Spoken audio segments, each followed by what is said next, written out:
Hi, there is a question and this I had to solve the system of linear equations 8x minus 5z equal to minus 13, 6x minus y plus 3z equal to minus 18, and 3x plus y equal to minus 57.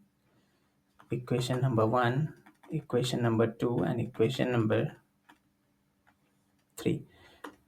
So this is minus y and y. So if you look at equation number 2 and 3, let us add them for the sake of simplicity.